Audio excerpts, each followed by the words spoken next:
Berikut merupakan cara untuk menghitung pada praktikum validasi metode. Pertama-tama kita harus mengetahui kurva standar regresinya dengan cara ini di blok, kemudian dipilih insert, scatter plot. Dari scatter plot ini, saya akan kecilkan sebentar. Kemudian diperhatikan ya, yang sumbu X ini adalah konsentrasi dan sumbu Y adalah absorbansi. Kemudian kita klik kanan, add trend line. Trend line, perhatikan di sini linear, harus linear. Kemudian kita akan klik display equation dan display R-square. Nah, kita perhatikan di sini supaya lebih jelas. R-square di sini baru 0,9829. Dan ini menandakan kurva standar masih belum bisa digunakan. Karena R-square belum mencapai 0,99. Akan lebih bagus jika dia mencapai 0,995. Namun, jika sudah mencapai 0,99, kurva sudah bisa digunakan. Nah, kalau kita lihat di sini, kita perlu menghapus beberapa titik yang terlalu jauh dari garis. Kita lihat kemungkinan di konsentrasi 12, seandainya kita hapus. Oke, terlihat di sini langsung konsentrasi menjadi 0,9926, sehingga regresi ini sudah dapat digunakan. Kemudian, kita harus perhatikan lagi di sini, jangan sampai kita menghapus titik hingga titik yang tersisa itu tidak sampai 5 titik, ya. Jadi, minimal perlu ada 5 titik untuk membentuk regresi ini.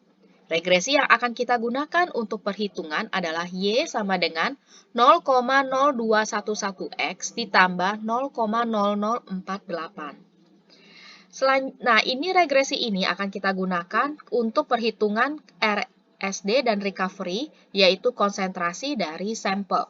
Di sini ada 3 sampel, Florida, UC, dan Buah Vita. Sebagai contoh, di sini, maka absorbansi yang diperoleh adalah 0,228. 0,228 ini adalah Y. Sehingga dari Y tersebut kita perlu mengetahui X-nya berapa. Bagaimana caranya? Cukup ini, kemudian tadi ditambah 0,004. Maka sekarang dikurang 0048. Kemudian dibagi 0,0211. Coba saya cek. Ya. Oke. Selanjutnya di sini maka konsentrasi sampelnya berapa? Ini karena tadi ya, di dalam praktikum dia memasukkan 0,5 ml, kemudian diencerkan menjadi 100 ml, maka terjadi 200 kali pengenceran, yaitu ini dikali 200. Maka ini adalah konsentrasi sampelnya per mililiter. Sekarang kita sudah dapat per mililiternya, kita mau mikrogram ini berubah menjadi miligram. Maka ini dibagi 1000. Nah, mohon maaf. Ya, kemudian kita bisa tarik.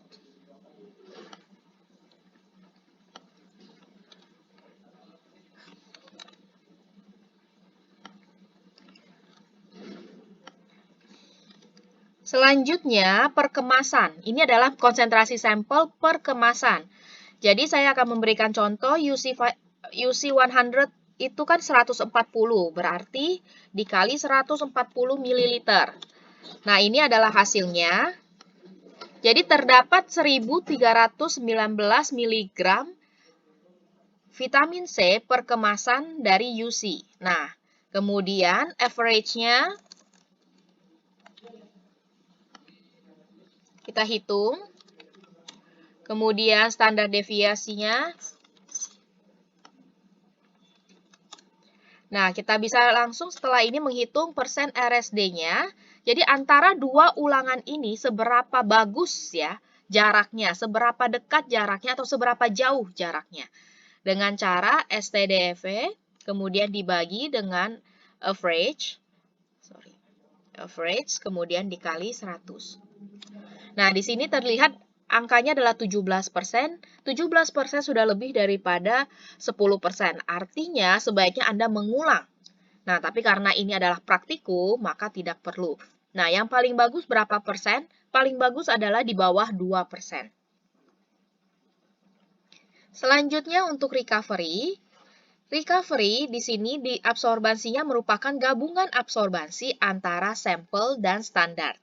Standar yang kita masukkan adalah 2 ml per 100 ml, maka itu adalah standarnya 2 ml per 100 ml, maka ini menjadi 2 ppm.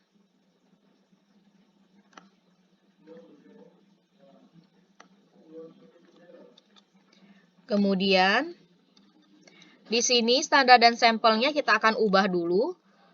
Perhitungannya menjadi ppm dengan regresinya.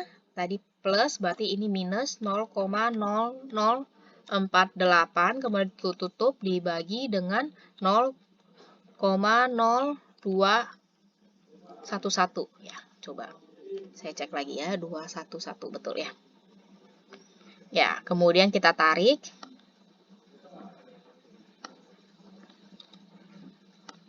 Nah, selanjutnya karena konsentrasi sampelnya sama 0,5 ya, maka kita tinggal mengambil yang di sini.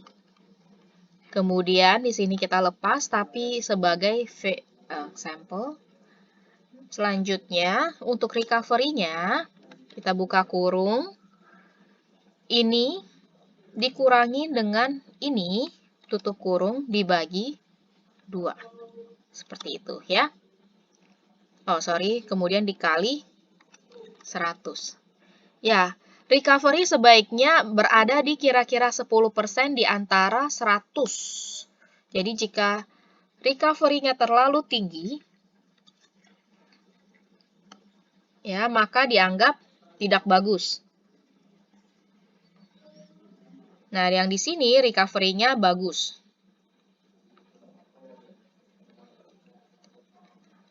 Oke, selanjutnya untuk perhitungan terakhir adalah LOD dan perhitungan LOQ. Maka pertama-tama kita harus menghitung standard error atau standard deviation of blank. Nah, gimana cara menghitungnya? Dari menghitung dulu absorbansi persamaan. Ini adalah absorbansi yang real atau nyata. Nah, ini sebentar lagi kita akan menghitung absorbansi seandainya kita menggunakan regresi ini. Nah, caranya bagaimana? Konsentrasi kemudian dikali dengan 0,0211, kemudian ditambah 0,0048. Nah, kita tarik ke bawah.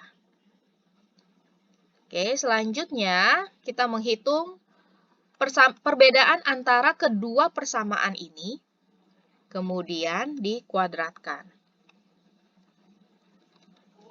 Sesuai dengan rumusnya ya. Oke.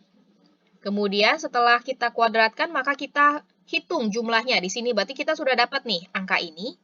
Tinggal angka ini dibagi dengan jumlah sampel dikurangi 2, kemudian diakar. Maka di sini adalah square root dari D8 ini ya. Square root dari yang di samping ini, kemudian dengan jumlah sampel adalah 6 dikurangi 2. Di sini ada 6 ya, 1, 2, 3, 4, 5, 6. Oke, sehingga dapat standar error 0,016366 dengan slope adalah yang tertulis di sini ya, 0,0211. Yang mana yang ini nih? Ya, yang ini. Kemudian sehingga LOD-nya adalah, kalau kita lihat rumusnya di sini ya, LOD ini dikali dengan 3,3 dibagi dengan slope-nya. Sedangkan LOQ ini dikali 10 dibagi dengan ini. Ya, apa itu LOD dan LOQ? LOD adalah limit of detection, konsentrasi minimal di mana data menunjukkan adanya perbedaan terhadap 0. Ya. Sedangkan LOQ, limit of quantification, adalah konsentrasi minimum di mana data itu dianggap bisa valid. Ya. Nah, jadi disinilah angkanya itu adalah merupakan perhitungannya. Sekarang kita sudah berhasil menghitung regresi kurva standar, nilai R-square, kemudian nilai LOD, nilai LOQ, nilai RSD, dan nilai recovery. Ya, jangan lupa untuk segera mengerjakan laporannya dan memberikan pembahasan.